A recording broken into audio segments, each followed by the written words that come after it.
Today, President Trump is taking his economic message directly to the heartland as we await his departure for rural Wisconsin. The White House says the president will be promoting his strong support for farmers who have been struggling. The trip also coincides with Republican efforts to hold on to congressional seats in the Badger State. Democrats see a chance to pick up seats with inflation concerns looming over American wallets. White House correspondent Kelly Myers with us live this morning from the White House. Kelly, good morning to you. These farmers have serious issues and questions to bring up with the president. They could become a major test ahead of the midterms.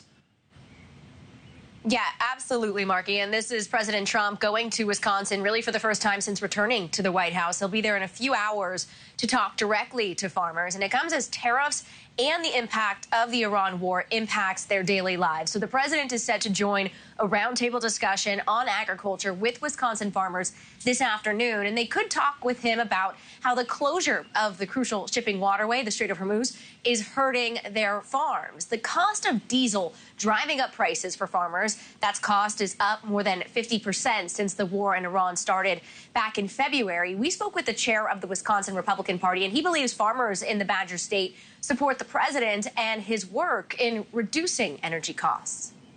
The president has made the decision, look, I'm going to take this issue on now. There may be some short-term discomfort to it, but on the long term, the important thing is to get the energy issue right, and he's going to.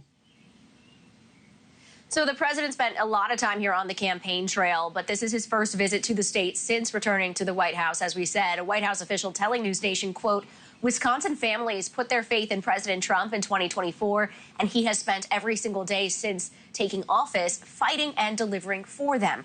All of this becoming key issues that we're looking at ahead of the midterms, which are just 5 months away, believe it or not. President Trump won the state back in 2024. Biden won it in 2020. So it really is becoming this key battleground where Democrats are really hoping to pick up seats in November. A race to watch is the governor's race. Republicans have already gotten behind U.S. Representative Tom Tiffany, who represents Wisconsin's 7th congressional district in the northwest and central parts of the state. So President Trump ready to test his power in this state and tout his support for a major economic driver, and those are the farmers and the farms across the state, Marky. Yeah, and Kelly, before I let you go, let me just talk to you about what just broke moments ago with this reconciliation package, the Senate passing it. Correct me if I'm wrong, just to clarify, the anti-weaponization fund, it is taken out, but the language still remains that lawmakers could bring it back in the future. Do you anticipate that's something that they would do when this has been such a major fight on both sides of the aisle? It's a really good question, Marky, and this is something that we've been pressing the president on here at the White House. You know, we were asking if this weaponization fund is done. Is it put on pause? And his answer to that was, I don't know. I'm going to have to ask my lawyers. But on Capitol Hill, there was that effort to put the weaponization fund into this package, and it was really stalling things when it came to getting the immigration enforcement funding through. As you just said, it passed moments ago, but this was a struggle for Republicans to figure out. There's also those particular rules that you have to abide by to get things into this package.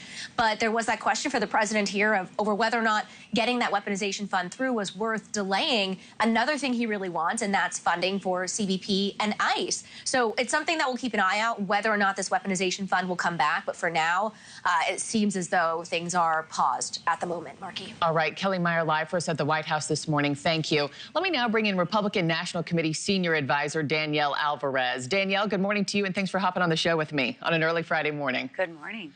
Thank you for having me. Of course, let me talk to you just first about the president's trip to Wisconsin today. So many Americans, especially farmers, getting absolutely crushed by high gas prices.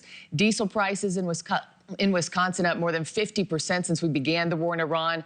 What do you anticipate the White House message to farmers to be today who are so desperate for this relief? Well, there's a lot of great things that the president has done for farmers, including the elimination of the death tax, which we know had been crushing family farms that have been passed down from generation to generation. Of course, in the president's One Big Beautiful Bill, we've seen incredible tax cuts. So I anticipate that the president is going to tout his wins, and he's also going to spend a lot of time listening to farmers. The thing that I'm most excited about is that you are seeing this president hit the road. It's something that the former president, Joe Biden, didn't have the stamina to do. This president is invested, of course, in touting his agenda and in making sure that the House, which is up at play, of course, this November, we have about 14 Republican toss-up seats, will remain in Republican control so that he can continue to deliver for the American people. And all of these rising costs getting passed on to U.S. consumers. The Guardian reports that the U.S. is already forecasting food costs could climb more than 4.5% this year because of the war. Are you worried that these rising prices could end up hurting Republicans at the ballot box come November? The president is focused on ending the conflict with Iran. Of course, he has stated his red line. Iran cannot have a nuclear weapon. The American people agree.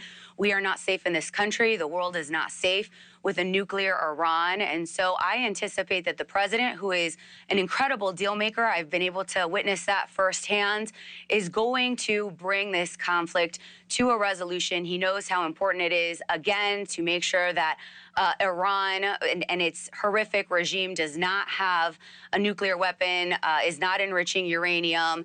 And of course, he knows how important it is for the American people to bring those gas prices down. Sure. And I think a lot of Americans would agree with most of the points you just make. I'm just curious if the party is nervous that Republicans will be held accountable for rising prices come midterms.